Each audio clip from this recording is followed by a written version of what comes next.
Many studies show the power of nutrition for endometriosis, especially in managing symptoms, reducing pain, normalizing estrogen levels, and even reducing markers of inflammation in the blood. But when you pop online and look up endometriosis and diet, you're bombarded with a lot of conflicting information, as well as with nuanced information that shouldn't be interpreted the same way by every single person. In today's video, I'm sharing my favorite endo diet hacks as an endometriosis dietitian. I'll tell you what the hacks are and what they help you with, so you can pick and apply only the ones that will benefit you most. If you haven't already, please give this video a like, share it with a friend, and hit that subscribe button. Okay, hack number one, we're talking about flax seeds. The health benefits of flax seeds stem from a few noteworthy qualities. First is the measurable, powerful effects on FSH levels. That's follicle-stimulating hormone. The FSH lowering effects of flax seeds is certainly more valuable in somebody with PCOS and ovulatory cycles, diminished ovarian reserve, or in later stages of life, like in perimenopause. But because FSH promotes estrogen production, lowering abnormally high FSH can help reduce estrogen levels in women with endometriosis.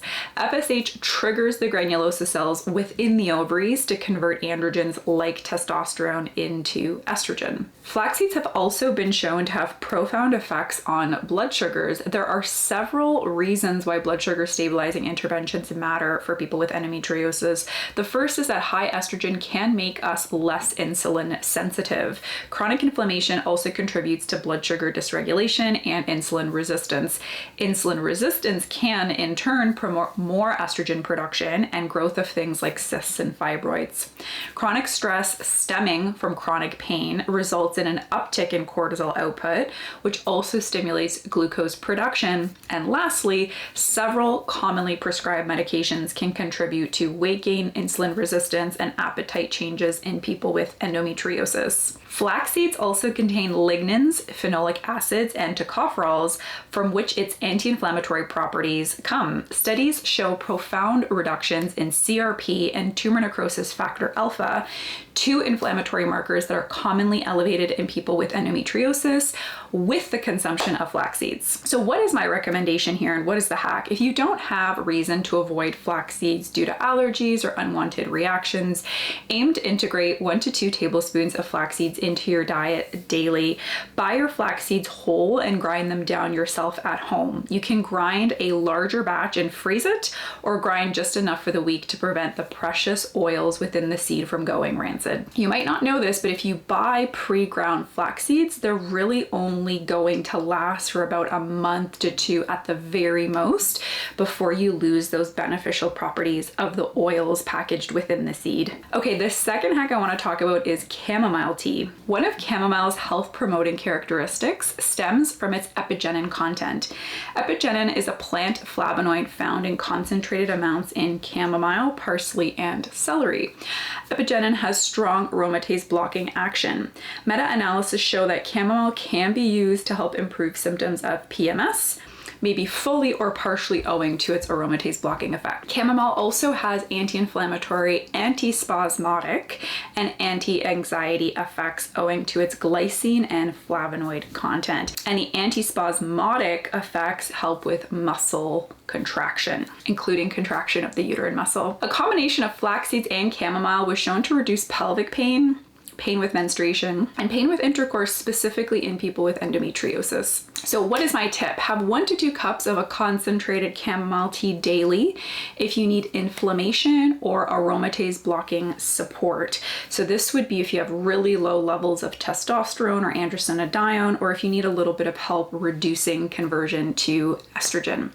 If you grow chamomile in your garden, you can make an even more concentrated tea with loose leaf dried chamomile. Okay, hack number 3, we're talking ginger cubes. Ginger has long been recognized as an anti-inflammatory, anti-nausea, and prokinetic herb. While not in endometriosis patients specifically, ginger has been compared against over-the-counter anti-inflammatory medications and has been shown to be an effective alternative to these medications for pain relief. One study even showed that 750 to 2,000 milligrams of ginger daily could be as effective as ibuprofen for menstrual pain. Additionally, ginger blocks COX-2, an enzyme responsible for producing pro-inflammatory chemicals, especially PGE2, which is elevated in endometriosis patients. So what is my tip here? I love buying fresh organic ginger and juicing it. I then place it into ice cube molds and freeze it. I pop one of those little ice cube mold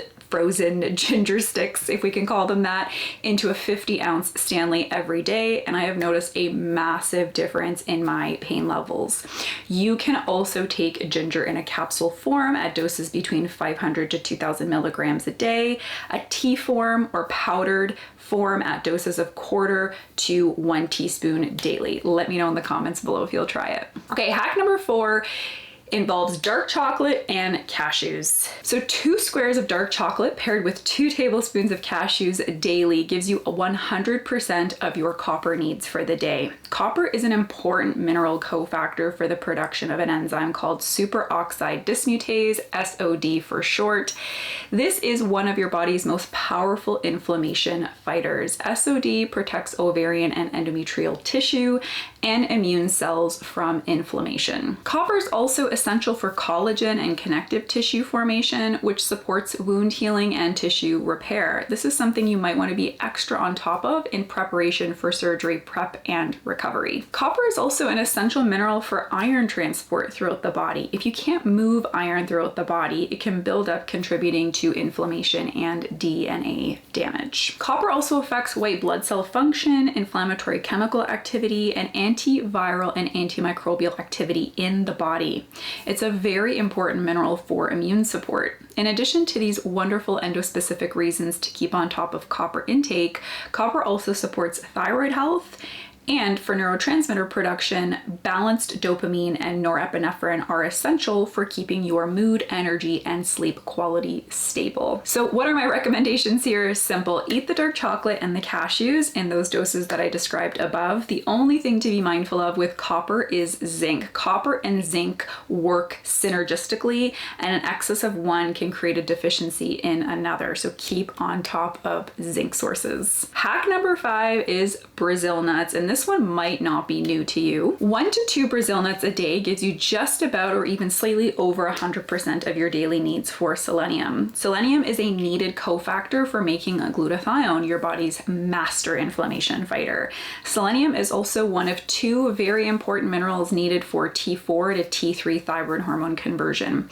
I've talked about this a lot in past videos, but sluggish thyroid function is associated with more severe forms of endometriosis and more severe symptoms of endometriosis. So optimal thyroid function matters. Speaking of the thyroid, selenium also helps lower thyroid antibodies. Additionally, selenium also buffers the effects of heavy metals on the body, i.e. it protects you from the negative effects of heavy metals like mercury, cadmium, arsenic, and lead. Selenium is also important for follicular fluid quality, and better embryo quality was observed with selenium supplementation in IVF patients. So what's my tip here? Enjoy 1 to 2 Brazil nuts daily, but do not exceed 4 daily over a prolonged period of time, as selenium toxicity is a very real concern. Okay, my next endo diet hack has to do with broccoli sprouts. So broccoli sprouts and Japanese radish, or otherwise called daikon, are the most concentrated dietary sources of something called sulforaphane. Sulforaphane deserves attention for its various positive roles in cellular metabolism. Specifically, sulforaphane is heavily involved in phase 2 detoxification pathways and in suppressing pro-inflammatory responses. Phase 2 detoxification is the second step in how estrogen is eliminated through the liver. So sulforaphane's strong action on this pathway makes it helpful for people with estrogen dominance and endometriosis. Sulforaphane is also known for its role in activating a protein called NRF2, which is responsible for turning on various genes involved in antioxidant activities or anti-inflammatory pathways. Sulforaphane's involvement in NF-kappa beta pathway decreases this pathway's ability to generate inflammation and inflammation-generating chemicals. Another compound you'll find in broccoli sprouts is called uracil, and it has similar anti-inflammatory effects. So what is my tip or hack here when it comes to broccoli sprouts? If you have estrogen dominance or suspect it, or have concerns over your liver health or high inflammation, you should add 1 handful of broccoli sprouts daily into your food. Various cooking methods degrade the sulforaphane content, so it's best to eat it whole and raw. If you do add broccoli sprouts to something like a smoothie, keep in mind that the grinding of the sprouts and the tissue destruction that occurs does begin the process of breaking down the sulforaphane. So avoid sipping on the smoothie over long windows of time. You'll want to eat it pretty quickly. If you opt for a supplement option, make sure it's packaged with myrosinase, which is an important enzyme that helps you get the full effects of these important compounds from the supplement. If you're looking for a new hobby, you can also sprout your own broccoli sprouts. You can easily access organic broccoli sprouts and a broccoli sprout seeding tray for relatively low cost. Drop me a comment in the comments below if you want me to do a video on sprouting your own broccoli sprouts. Okay, hack number 7 has to do with licorice tea. Licorice tea and licorice root contain glyceric acid, which blocks conversion of cortisol to cortisone. Cortisone is a much weaker version of cortisol. If you are someone with very low energy, or you know your low energy, weak immune system and or blood sugar dysregulation may be caused by or in part caused by low cortisol, licorice tea can be a helpful diet hack to consider. Just caution with licorice if you have high blood pressure. So what is my tip here? Have a cup or 2 of concentrated licorice tea if you know your cortisol is low, but caution with high blood pressure. A little clinical gem that you can consider to determine if you have low cortisol, if you can't test through urine or saliva. If you wake up within 30 minutes and you don't feel a jump in your energy and you could just roll right back into bed and fall asleep, that's a pretty good sign the cortisol is low. But you actually have to get up, walk around, and within 30 minutes of waking, if you're still feeling like you could just roll right back in, that's usually a sign that the cortisol is low. Okay, and the last hack I want to talk with you about in this video has to do with white button mushrooms. Because white button mushrooms have high aromatase blocking activity, a diet high in mushrooms can help reduce conversion of androgens into estrogen. And when I say androgens, I'm referring to characteristically male sex hormones like testosterone, androstenedione. So what is my tip when it comes to white button mushrooms? Make an effort to integrate half a cup of sliced white button mushrooms with breakfast or dinner. Mushrooms go great with eggs. If it's an option to order some sauteed mushrooms with a steak or some other source of protein when you're out at a restaurant, consider that as an option as well. What about grapefruit, turmeric, caffeine, and other foods? Yep, I've got a hack for those too. But if you want to hear more, be sure to like this video, share it with a friend,